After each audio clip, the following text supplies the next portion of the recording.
Olá a todos, bem-vindos a mais uma entrevista do Projeto 230. Voltamos aqui aos claustros, com esta bonita atmosfera e com um barulho também especial desta fonte que é algo relaxante. Francisco Diniz, deputado do Partido Socialista, muito bem-vindo. Obrigado. E começando já a perguntar, que sendo tu novo nesta legislatura, estando aqui há alguns meses, qual é o peso quando se entra aqui com estas funções? Olha, em primeiro lugar agradecer naturalmente o vosso convite para esta gravação e indo ao encontro da vossa questão, dizer que nos primeiros dias até é algo de estranho.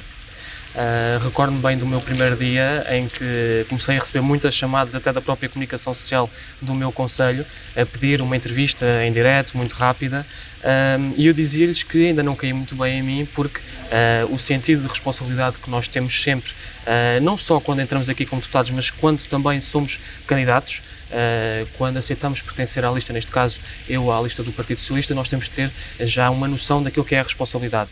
Mas acho que nos primeiros dias ainda não conseguimos perceber bem qual é a real dimensão, até porque estamos muito preocupados, primeiro, em conhecer o espaço, não é? Em adaptar às novas funções, em perceber o mecanismo e o funcionamento do espaço e destas funções, como eu disse, e portanto acho que demoramos um bocadinho a mudar aquele chip para percebermos realmente a dimensão e a ação que podemos ter também como deputados, neste caso do Distrito de Santarém.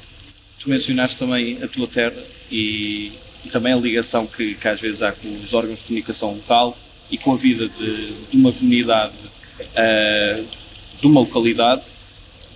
Tendo tu essa ligação a Torres Novas e agora desempenhando também funções como presidente do PS Torres Novas, além de entrares aqui, teres estas funções, quando chegas à tua terra, o que é que sentes diferente também? Sentes que tens que olhar com outra perspectiva? Sentes que tens uma maior responsabilidade? Lá está, a responsabilidade eu sempre senti que tinha, porque também eu tinha muita vontade de poder marcar a diferença, de fazer a diferença, não só no âmbito nacional ou regional, mas muito particular ao meu concelho. E eu sempre disse que há um sentimento muito especial, uma ligação muito especial entre mim e o Concelho de Torres Novas, porque toda a vida me senti em casa e essa será sempre a minha casa. Essa ligação à comunicação social já vem até de alguns anos. Eu recordo-me de ser colaborador da rádio Torres Novas FM, de ter as próprias crónicas semanais e, portanto, esta proatividade também de dar a conhecer o mundo político à comunidade torrejana também foi algo que eu sempre tive uma especial atenção. Agora, como deputado, é curioso porque às vezes eu já não tenho que ir ao encontro das pessoas para tentar aproximá-las daquilo que é a discussão e a participação na vida da comunidade. Muitas vezes são elas que, me conhecendo ou com mais ou com uma maior ou menor confiança, se aproximam de mim e vêm ter comigo, às vezes com questões muito de curiosidade. Então, e como é que está a correr? Então, e como é que aquilo funciona? Porque as pessoas estão mais habituadas a ver, principalmente através da comunicação social, o funcionamento do plenário, não é? As intervenções, aquilo que passa principalmente nas estações televisivas, e não conhecem muito bem o trabalho que cada deputado faz no Parlamento e fora do Parlamento. E, portanto, tem sido muito pela vertente da curiosidade que eles me têm abordado, e isso é sempre um sinal positivo, porque é um sinal também que às vezes as pessoas não estão tão afastadas da política como pode parecer querer, e, portanto, são sempre sinais que nós temos que aproveitar para tentar trazê-las, ou pelo menos para despertar um maior interesse do que aquilo que elas já têm. E esse interesse despertado, quando é que surgiu na tua vida? Olha, a mim surgiu, estava eu no secundário. Eu sempre me revi nos ideais do Partido Socialista, mas na altura, quando despertou esse interesse, e até me lembro de haver uma discussão num almoço de família por esse interesse, fui procurar, fui tentar saber mais onde é que me podia dirigir e descobri, naturalmente, com muita facilidade, a existência da Juventude Socialista.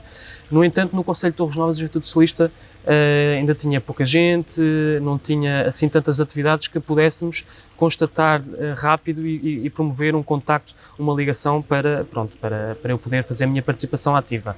Demorou até eu fazer a transição para o ensino superior, e é no ensino superior que eu conheço colegas meus de faculdade aqui do Distrito de Lisboa que fizeram a ponte, que já eram militantes, e que fizeram a ponte, neste caso ao presidente da distrital deles, que por sua vez fez ao Presidente Distrital do Distrito de Santarém na altura da Juventude Socialista.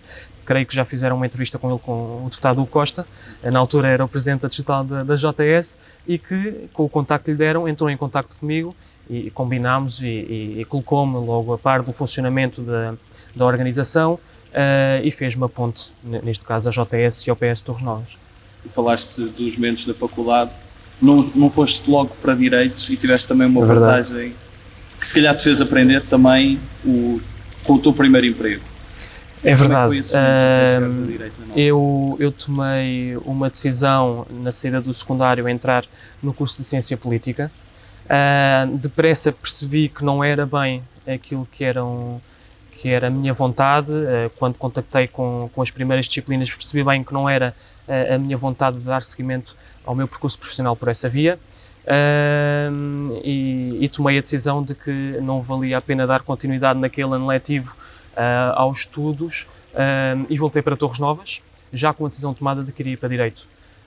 Não com uma decisão da universidade ainda, era uma decisão que estava por tomar e que eu tinha também que promover um estudo mais aprofundado de cada uma delas, mas bem ciente das minhas ações, voltei para Torres Novas e também não quis estar o resto do ano parado, não é? E portanto fui procurar um emprego temporário, e o meu primeiro emprego, lá está, foi num restaurante de fast food, onde às vezes as pessoas perguntam como é que foi trabalhar lá e eu digo que foi das maiores aprendizagens que eu tive na vida.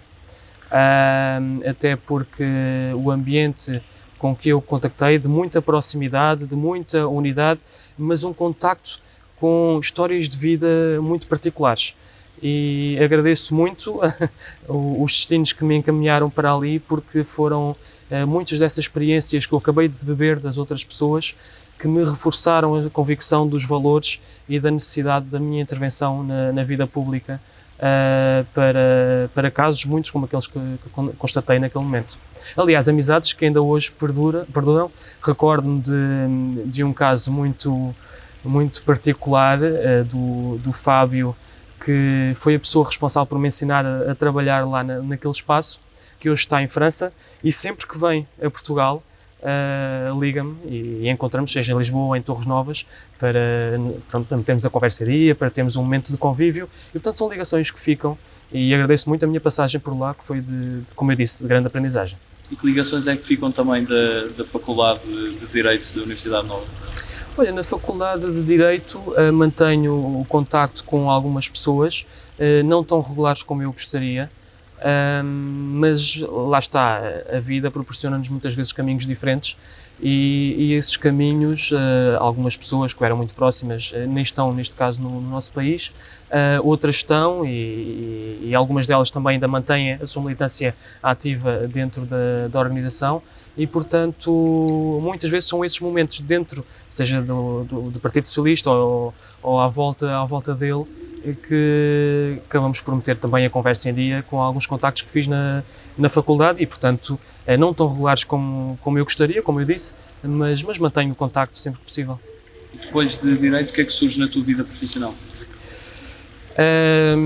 Eu aí nem foi depois do Direito. Ainda posso dizer que antes de acabar a licenciatura eu comecei logo a trabalhar como técnico de recursos humanos numa pequena empresa no concelho de Alcanena, junto ao concelho de Torres Novas, em recursos humanos, como eu disse, porque eles precisavam de um técnico que percebesse ou soubesse mexer com a legislação laboral. E por isso foi bom o primeiro contacto, até para perceber uma vertente mais pragmática na aplicação do direito do trabalho. Foi muito interessante, estive lá há 2 anos e, portanto, foi nesse período em que acabei também por finalizar a licenciatura, mas dada a necessidade também do momento, acabei por iniciar essa minha entrada no mercado do trabalho ainda antes de acabar a licenciatura, que terminei de pronto, e depois, aí sim, dei continuidade com outros percursos, seja como jurista ou como mais tarde, como técnico especialista também de um gabinete do Governo. Também foi uma aprendizagem no Ministério da Administração Pública? Enorme e principalmente, mais do que aquilo que eu pude contribuir, foi aquilo que eu aprendi das pessoas que constituíam esse gabinete. Já para não falar, naturalmente, da Ministra da altura, Alexandra Leitão, ou também do Secretário de Estado, José Couto, com quem mantenho uma amizade muito importante para mim. Eu sou muito grato às pessoas que me proporcionam as oportunidades e acho que é essa a postura que nós devemos ter na vida.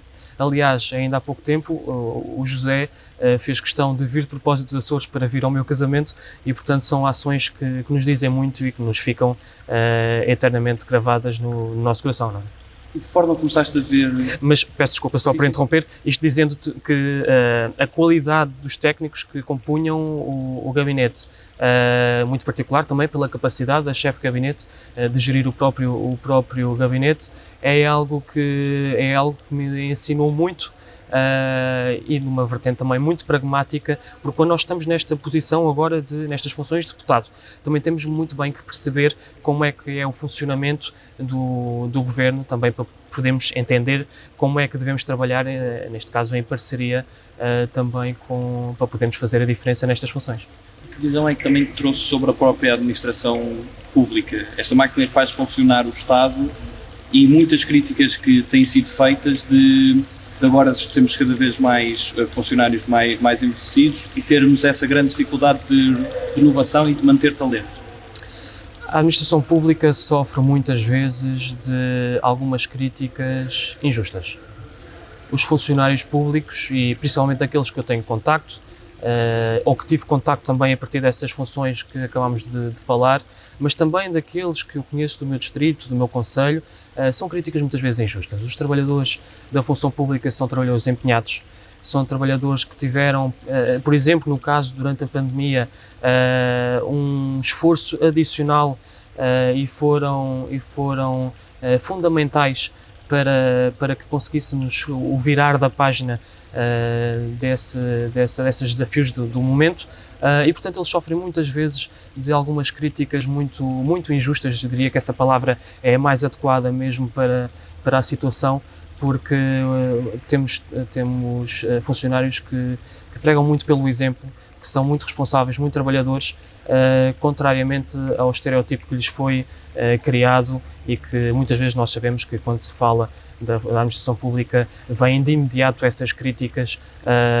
consequentes da discussão do momento. Infelizmente é um cenário, mas eu só tenho a fazer elogios da experiência que tive e do contacto que tive com esses trabalhadores.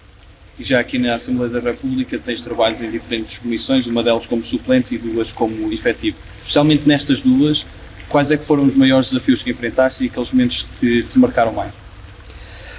Olha, Francisco, no meio de toda a adaptação do momento às novas funções, há logo um período da atribuição dessas comissões.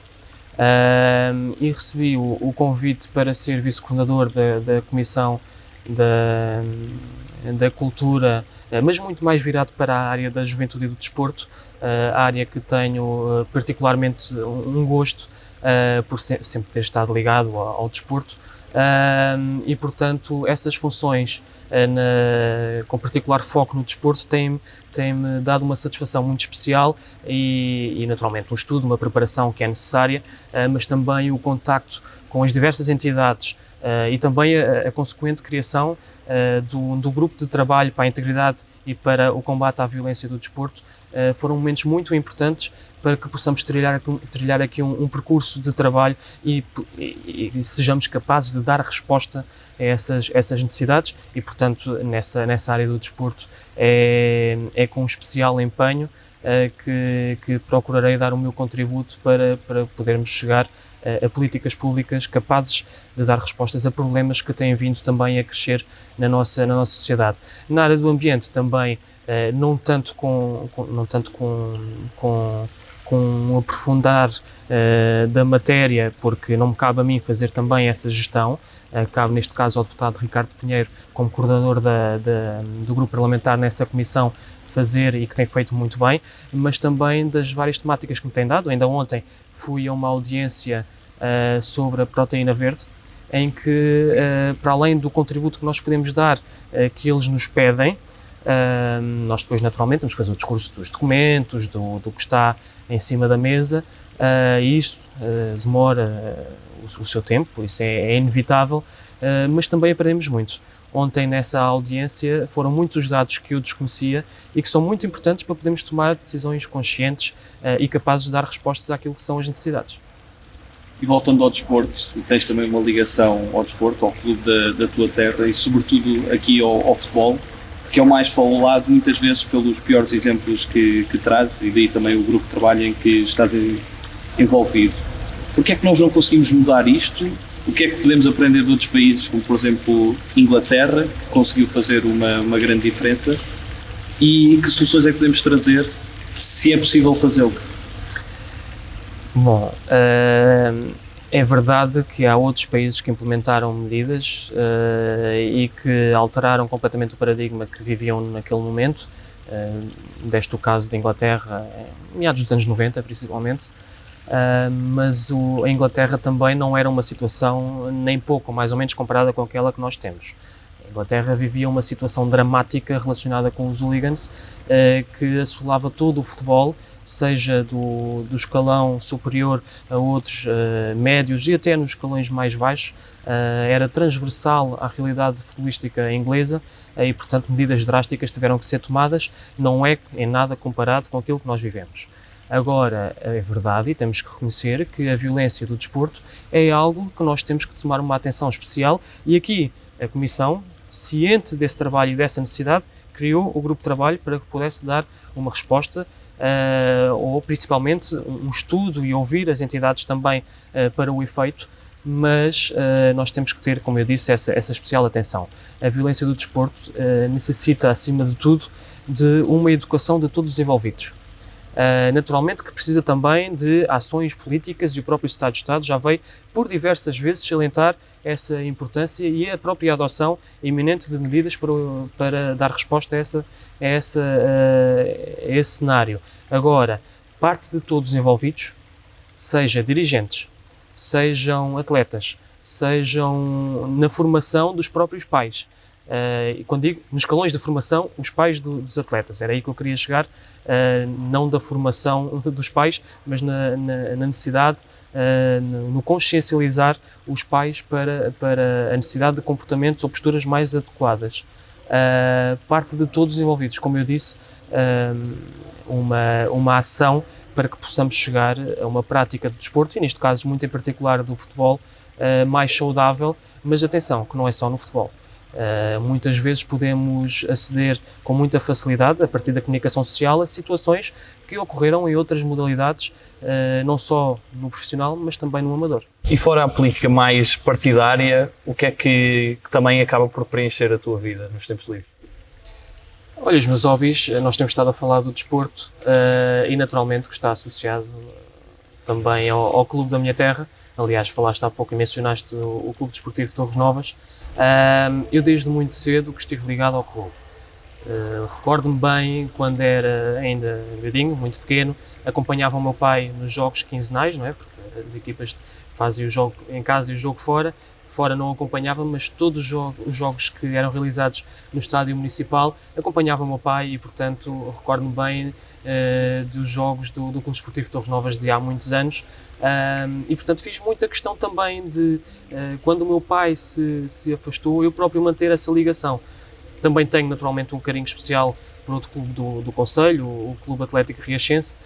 O meu avô fazia o mesmo que eu e o meu pai, mas no clube da freguesia de Riachos, e portanto, seja do meu lado materno, seja do meu lado paterno, havia toda esta quase educação para o acompanhamento do desporto e, portanto, os meus hobbies fazem muito uma ligação direta a isso. Aliás, tive a oportunidade também já de pertencer aos órgãos sociais do clube, seja como vice-presidente numa comissão administrativa, inicialmente, porque o clube deparava-se ali com algumas dificuldades que felizmente tem conseguido dar resposta e vir a criar uma situação mais sustentável, e mais tarde depois como tesoureiro já na direção e agora como presidente do Conselho Fiscal.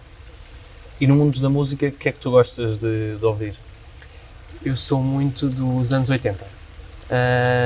Anos 80 e anos 90, mas sou um fã dos Pink Floyd. Principalmente da música Another Break in the Wall. e tem uma história, acho que é engraçado também, podemos partilhar. É uma história muito engraçada, porque o meu pai e a minha mãe contam-me, eu não tenho estas memórias, mas contam-me de eu ser muito pequeno.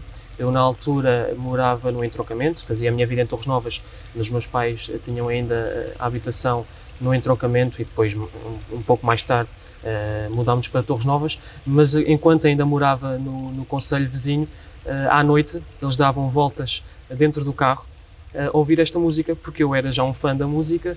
E quando acabava, eu dizia outra vez. Então eles tinham que acabava, mete novo, até eu adormecer. E, Sempre portanto, exatamente. E portanto tenho essa ligação também a essa música e sou um fã dos Pink Floyd. E na música portuguesa há assim alguma coisa que conheças mais? Gosto muito dos Chutos. Acho que isso é algo que quase que deve ser transversal a qualquer português. E a qualquer festival. Exatamente, exatamente. Aliás, penso que terá sido o meu primeiro concerto ao vivo foi assistir ao Chutes e Pontapés. E no mundo da literatura, há assim algum autor que leias mais, algum livro que tenha marcado mais? Olha, é muito novo quando iniciei este mundo da leitura, fiz logo uma ligação muito direta às biografias. Ainda não num patamar como estas de hoje, porque hoje continuo a gostar muito das biografias, mas tenho, por exemplo, 3 leituras em simultâneo, porque com estas novas adaptações, as novas funções, não tenho dedicado tanto tempo como gostaria, mas a biografia do Obama, a biografia do António Guterres, são livros que tenho, a própria biografia de Angela Merkel, são livros que tenho feito a leitura em simultâneo, mas já é muito novo, fazia essa leitura com 12, 13, 14 anos, biografias, neste caso ligadas ao desporto, de personalidades do mundo desportivo. Agora, um livro que me tenha marcado mais, de longe o meu livro preferido é a Ilíada, de Homero. E 3 das personalidades que tu referiste, como biografias políticas, são 3 das respostas que nós mais obtemos quando fazemos uma pergunta, costumamos fazer em todas as entrevistas, que é, se pudesses convidar alguém para almoçar com quem nunca tiveste essa oportunidade, que é que seria a pessoa ou personalidade, seja nacional ou internacional, da política ou fora? Essa era a pergunta que eu ia fazer, internacional ou nacional? A nível internacional eu diria o Barack Obama, não é? Porque mudou completamente o mundo político americano, principalmente como primeiro presidente negro da história do país, e se nós conhecermos bem e estudarmos um bocadinho a história dos Estados Unidos, percebemos que isso foi um momento muito, muito importante para o país, neste caso, mas também para o mundo. A nível nacional, diria um almoço com o nosso primeiro-ministro, o António Costa. Beber um bocadinho da experiência que é estar nas funções que ele ocupa, com a responsabilidade que só conseguimos imaginar, mas principalmente a capacidade que ele teve em liderar o país em desafios tão importantes como foi a luta contra a Covid-19. Sua residência fica aqui bem perto também, qual é que seria o prato principal que gostavas que tivesse nesse almoço? Bom, sendo eu a escolher, eu diria que uma feijoada, porque eu sou um fã da feijoada da minha avó. Como tal, se fosse confeccionada por ela, penso que seria perfeito. Gostas de viajar? Calculo que é Adoro aquela viajar. coisa transversal a todas as Adoro pessoas. viajar, claro. Qual é que foi a viagem que gostaste mais de fazer e qual é que é aquela que está mesmo na lista para ser uma das próximas ou aquele destino de sonho? É inevitável falar da minha lua de mel, que foi há tão pouco tempo. Regressei, ainda não fizeram 3 semanas, portanto essa diria que tem um lugar muito especial e será sempre a viagem, pelo simbolismo, não é? Que ela acarreta do momento fruto do matrimónio, mas pelas vivências, pela cultura que encontramos, pelos momentos que tanto eu como a minha esposa passámos. Foi esta da lua de mel, que foi à Tailândia, foi muito especial e será sempre especial. Agora tenho outras que sempre gostei. Roma, sou um fã das viagens à Itália, já visitei vários locais, mas já fui especialmente a Roma por 3 ocasiões e não me canso, poderia voltar todos os anos. Portanto, a capital italiana também tem um encanto especial para mim.